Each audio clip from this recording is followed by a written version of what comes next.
Olá, meu nome é Patrícia e no quarto vídeo da série sobre a técnica de ressonância magnética nuclear falaremos sobre o desdobramento spin-spin. Além do tipo de hidrogênio, que é dado pela região do espectro em que o sinal aparece, conforme vimos no vídeo anterior, um segundo tipo de informação é o formato do sinal, ou melhor, a multiplicidade dele. Essa multiplicidade é derivada do desdobramento spin-spin. Essa multiplicidade nos dá informações sobre, principalmente, os prótons vizinhos.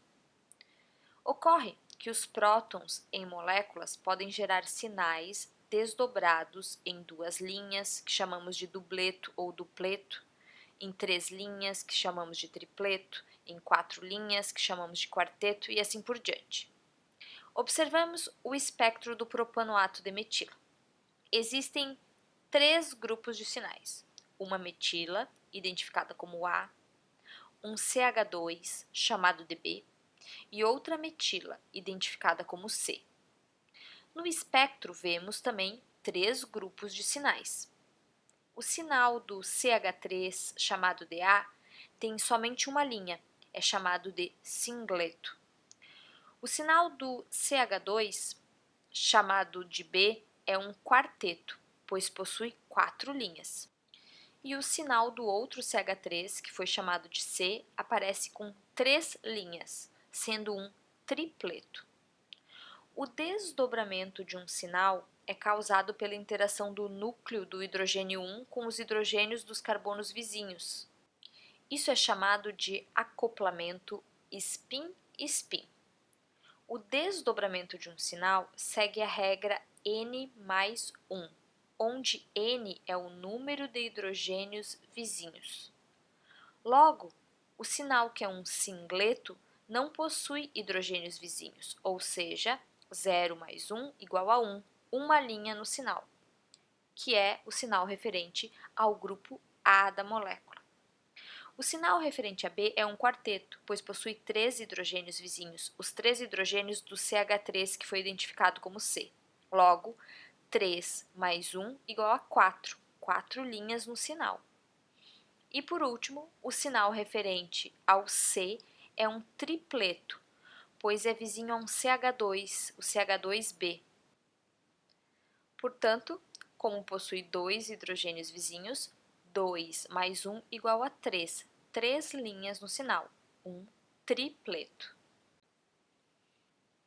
Se não há nenhum hidrogênio vizinho, o hidrogênio absorve em uma única frequência e gera um singleto, ou seja, um sinal com uma linha única, conforme comentado. Mas e por que nos outros casos o sinal se desdobra? Bem, o acoplamento spin-spin resulta da influência que o campo magnético gerado por um núcleo exerce sobre o outro núcleo. Só podem provocar esses desdobramentos os núcleos que têm um momento magnético diferente de zero. Olhemos um exemplo genérico com o hidrogênio HA contendo um vizinho, o hidrogênio HB. Quando o hidrogênio HA entra em ressonância, HB, que não é equivalente, não entra e HB afeta como o HA sente o pulso. Isso ocorre porque o campo local gerado por HB pode estar alinhado ao campo de HA ou desalinhado, ou seja, oposto ao campo de HA. Lembrando novamente, a frequência na qual HA entra em ressonância não é a mesma do que HB e por isso eles geram sinais diferentes no espectro. Como o spin gera um campo magnético local, em um dos casos o campo vizinho reforça o campo aplicado e no outro se opõe. Então vamos lá. Se não houvesse nenhuma interferência, digamos que esse seria o deslocamento de HA. No entanto, como há interferência de HB, quando o HB está com spin oposto ao campo aplicado, causa uma blindagem em HA, ou seja, ele ressona em frequência mais baixa, gerando uma linha. Já quando o spin de HB está a favor do campo aplicado, ocorre a desblindagem, gerando outra linha. Existem mais ou menos o mesmo número de moléculas de uma maneira ou de outra, e o sinal então se desdobra em duas linhas de mesma magnitude. A separação entre os dois sinais do dupleto, medida em Hz, traduz a intensidade do acoplamento. Esse valor é chamado de constante escalar de acoplamento e é simbolizada pela letra J. Um diagrama de chave de acoplamento pode ser utilizado para organizar e prever a multiplicidade do sinal, sendo que a linha central é o sinal sem interferência dos hidrogênios vizinhos. Como HA sente o campo gerado por HB, HB também sente o campo gerado por HA. Portanto, nesse exemplo aqui, mostrado agora, tanto HA quanto HB são dupletos. Aparece, portanto, dois dupletos no espectro com constantes de acoplamento iguais, pois HA acopla com HB com a mesma constante que HB acopla com HA. E quando há dois hidrogênios vizinhos? Bem, nesse caso, seguindo a regra N+1, teremos um tripleto, ou seja, um sinal com 3 linhas. Vejamos um exemplo genérico para entender o que fazer. O hidrogênio A possui dois hidrogênios vizinhos a si, B e C. Esses hidrogênios são equivalentes entre si. Sendo assim, HA acopla com os hidrogênios, podendo ocorrer as seguintes situações. Quando HA se alinhar ao campo aplicado, os hidrogênios B e C podem também se alinhar, e isso gera um sinal mais desblindado. Pode ocorrer também de o hidrogênio C estar contra o campo aplicado e B a favor, e o contrário, B contra e C a favor. Nesses dois casos, o sinal gerado tem o mesmo deslocamento, já que o efeito de um cancela o de outro. Como são duas as possibilidades que geram esse sinal, ele possui o dobro de intensidade do sinal descrito anteriormente. Ainda pode ocorrer de ambos os hidrogênios B e C estarem contra o campo aplicado. Isso gera um sinal mais blindado. Sendo assim, a presença de dois hidrogênios equivalentes vizinhos ao hidrogênio HA gera um tripleto, onde o sinal central é 2 vezes mais intenso do que os sinais das pontas. Para prever esse sinal de forma correta, podemos usar um diagrama de chave, similar ao que foi usado para o dupleto. Nesse caso, desenhamos uma linha a mais, continuando como favos, sempre respeitando a distância da constante de acoplamento. Repare que a linha central do tripleto coincide com o deslocamento que o sinal de HA teria sem a interferência dos hidrogênios vizinhos. Lembrando que, como os hidrogênios B e C são equivalentes entre si, eles não acoplam entre si, e que o hidrogênio A acopla com eles com a mesma constante de acoplamento. Quando os hidrogênios vizinhos são 3, ocorre a formação de um quarteto ou quadrupleto. Bem, como vimos, existe a possibilidade dos 3 hidrogênios estarem a favor do campo aplicado, causando um sinal mais desblindado. Também existe a possibilidade de estarem os 3 contra o campo aplicado, blindando o sinal. Existem ainda 3 diferentes combinações onde 2 prótons estão contra e um a favor do campo aplicado, causando um segundo sinal mais blindado. E também existem 3 possibilidades de 2 prótons estarem a favor do campo aplicado e só um contra, gerando um segundo sinal mais desblindado. Como as duas combinações centrais podem ocorrer em 3 possibilidades, os sinais centrais gerados são 3 vezes mais intensos do que os sinais extremos. O diagrama de chaves possui uma linha a mais no desenho do que o sinal anterior que vimos, que era um tripleto, e pode ser utilizado para prever o formato do sinal, levando em consideração a constante de acoplamento de A com os 3 prótons. O meio do sinal é onde estaria o sinal do hidrogênio A se não houvesse interação com esses prótons. Lembrando que, como os hidrogênios B, C e D são equivalentes entre si, eles não acoplam entre si, e que o hidrogênio A acopla com eles com a mesma constante de acoplamento.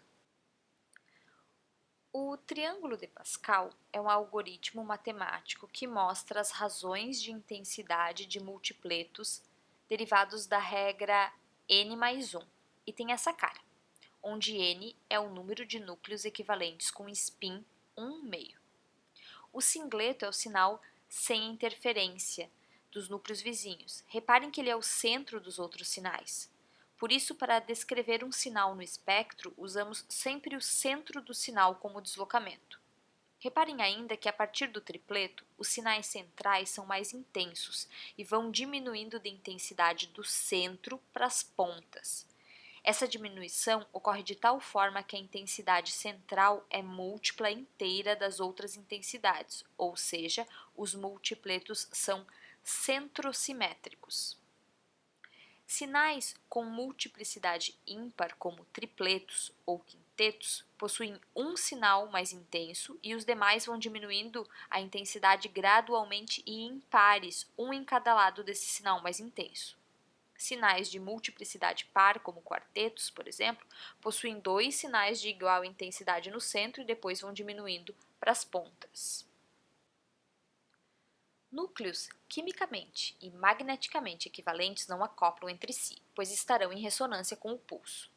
Mas, como vimos, os núcleos que são não equivalentes acoplam com uma constante de acoplamento J. Os valores da constante dependem da distância entre os núcleos. Além disso, quanto maior for a densidade eletrônica entre os dois spins, mais forte será o acoplamento. J é uma medida de quão intensamente um núcleo é afetado pelos estados de spin de seus vizinhos, e isso é dado pela distância entre as linhas de um mesmo sinal. Os prótons em um mesmo carbono podem acoplar, desde que sejam quimicamente e magneticamente distintos. Quando o acoplamento ocorre, é uma constante J2, pois os hidrogênios estão a duas ligações de distância. Prótons em carbonos vizinhos também acoplam, caso sejam quimicamente e magneticamente distintos. Nesse caso, a constante é um J3, pois há 3 ligações de distância. Mas núcleos separados por mais de 3 ligações simples de distância geralmente não acoplam.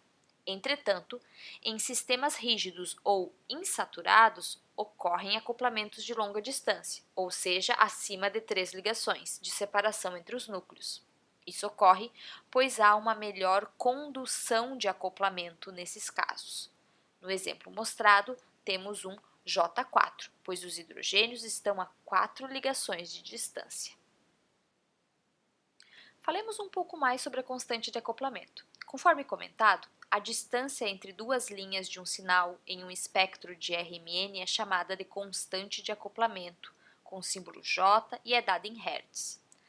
Para retirar esse dado do espectro, deve-se utilizar a distância entre as linhas em ppm e multiplicar pela frequência do equipamento em MHz. O sinal mostrado foi retirado de um experimento feito em um equipamento que gerou ressonância de 400 MHz. Esse sinal é um dupleto. Primeiro vejamos como determinar o deslocamento. Conforme falamos, o deslocamento é o centro do sinal. A constante de acoplamento é a diferença entre as posições de cada linha do sinal, multiplicada pela frequência, nesse caso, a 400 MHz, e, portanto, nesse exemplo, a constante de acoplamento é 8 Hz. Lembrando que os sinais dos hidrogênios que acoplam entre si possuem constantes de acoplamentos iguais. Ainda falando sobre a constante de acoplamento, conforme já comentado, se um hidrogênio HA acopla com um hidrogênio HB, B acopla com A com a mesma constante de acoplamento. Vejamos um exemplo que ilustra isso. Aqui, os prótons A, em rosa, são equivalentes entre si e acoplam com os 4 hidrogênios B, em azul, que são equivalentes entre si. Como A acopla com 4 hidrogênios, seu sinal é um quinteto. O sinal aparece em 2,20 ppm. Já o sinal referente aos 4 hidrogênios B, mais intenso por ser gerado por 4 prótons e mais desblindado por estar mais próximo ao átomo de cloro, que é retirador de elétrons, é um tripleto, pois acopla com os 2 hidrogênios A. Esse sinal aparece em 3,75 ppm. A constante com que A acopla com B e vice-versa é 6,2 Hz. Dessa forma, sabemos que esses dois grupos de prótons estão relacionados e próximos na molécula em questão. Vejamos outro exemplo, que ilustra como saber da constante de acoplamento pode ser útil. Observemos o espectro da 3-acetoxi-2-butanona. No espectro, parece ter dois dupletos, e a constante de acoplamento pode ajudar a desvendar qual sinal é referente ao quê. Bem, olhemos primeiramente a estrutura da molécula. O hidrogênio em vermelho acopla com a metila vizinha e leva a um quarteto. Vejamos a constante de acoplamento. Para calcular a constante, devemos fazer a diferença em ppm entre as linhas do multipleto e multiplicar pela frequência do experimento. Em um quarteto temos 4 linhas. Podemos pegar as duas delas para fazer o cálculo. Sempre as linhas adjacentes devem ser selecionadas. Então, temos 5,084 menos 5,060, que é igual a 0,024. Esse valor agora deve ser multiplicado por 300, que é o valor da frequência do equipamento. Nesse caso, isso dá uma constante de acoplamento de 7,2 Hz. Isso quer dizer que a metila deve acoplar com o hidrogênio em vermelho com a mesma constante. Nesse caso, o sinal é um dupleto, mas parece ter dois dupletos no espectro. Verificando os sinais e calculando a constante, temos que o sinal em aproximadamente 1,4 ppm possui essa mesma constante de acoplamento. O outro sinal teria uma constante de acoplamento de 9 Hz, mas na verdade ele não é um sinal, e sim dois singletos referentes às outras duas metilas que não contêm hidrogênios vizinhos e não acoplam. Somente a título de curiosidade, o singleto mais desblindado é referente à metila ligada à cetona, que é um grupo retirador mais forte do que o éster. A constante de acoplamento é afetada pela interação entre os orbitais, e esse efeito pode ser observado ao compararmos o acoplamento de hidrogênios em cis ou hidrogênios em trans. Esses acoplamentos geram constantes de acoplamentos diferentes. Sendo assim, podemos diferenciar os isômeros cis e trans por espectroscopia de RMN. O primeiro ponto a ser observado é que os prótons em vermelho e em azul acoplam entre si por serem não equivalentes. Como a molécula não é simétrica, isso é possível. Quando os prótons estão em trans entre si, os orbitais possuem um alinhamento melhor, apesar dos prótons estarem mais distantes. Os orbitais ficam paralelos e isso gera uma maior constante de acoplamento, que nesse caso é em torno de 15 Hz. Já quando os prótons estão cis, os prótons, apesar de mais próximos, possuem os orbitais não paralelos e isso diminui a constante de acoplamento, que nesse caso é 9 Hz. O acoplamento de hidrogênio cis ou trans são indicadores bastante confiáveis sobre a estereoquímica de uma molécula. As constantes de acoplamento de hidrogênios trans são maiores do que as cis para compostos com os mesmos substituintes. No entanto, os substituintes da dupla afetam a constante de acoplamento e existem várias tabelas para o cálculo aproximado dessas constantes. Quando a dupla ligação está dentro de um ciclo, o tamanho do ciclo interfere na constante de acoplamento. Para ciclos menores do que o ciclo hexano, as constantes são bastante reduzidas. Quanto menor o ciclo, a partir daí, menor é a constante de acoplamento. Reparem nos 3 últimos exemplos: o ciclo penteno, o ciclo buteno e o ciclo propeno. A tensão angular pela presença da dupla aumenta com a diminuição do tamanho do ciclo, e isso afeta grandemente a constante de acoplamento. A constante de acoplamento varia com a ordem da ligação π de determinado sistema. Para benzenos e outros aromáticos maiores, essa constante é tipicamente menor do que 10. Podemos comparar as constantes do benzeno e do naftaleno com a constante de um alqueno cis para vermos a diferença. A constante para os hidrogênios vizinhos no benzeno, ou seja, um J3, porque eles estão a 3 ligações de distância, é em torno de 7,6 Hz. No naftaleno vai depender da posição dos hidrogênios. Heterociclos possuem geralmente constantes ainda menores. Podemos ver dois exemplos na tela. Lembrando que sistemas heterociclos, mesmo sem substituintes, as posições não são equivalentes e, portanto, as constantes também podem variar. Vejamos alguns valores típicos para as constantes de acoplamento. Para hidrogênios em um mesmo átomo de carbono com hibridização sp3, haverá acoplamento se esses forem não equivalentes. Isso ocorre se houver alguma diferença espacial na vizinhança. Chamamos esses hidrogênios, quando eles forem não equivalentes, de diastereotópicos. Nesse caso, as constantes variam entre 12 e 15 Hz. Para acoplamento entre grupos ligados por ligações sigma e átomos vizinhos, temos constantes entre 6 e 8 Hz. Quando a distância é maior, usualmente não é observado acoplamento se todas as ligações entre os prótons forem sigma, a menos que seja um sistema rígido. Quando há uma ligação dupla e os prótons estão ligados ao mesmo átomo de carbono, ou seja, são geminais, quando não forem equivalentes, a constante de acoplamento é bastante pequena, entre 0,5 e 3 Hz. Como vimos há pouco, quando uma ligação dupla com relação trans aparece, os prótons possuem uma constante de acoplamento grande, tipicamente entre 12 e 18 Hz. Já quando a relação é cis, a constante cai para um valor próximo a 10. Quando temos uma ligação dupla, é possível a observação de acoplamentos a longa distância, o que não ocorre se somente houver ligações simples entre os prótons. Conforme comentado, as duplas conduzem melhor o acoplamento. As constantes, nesse caso, variam entre 3 e 11, a depender do ângulo diedro.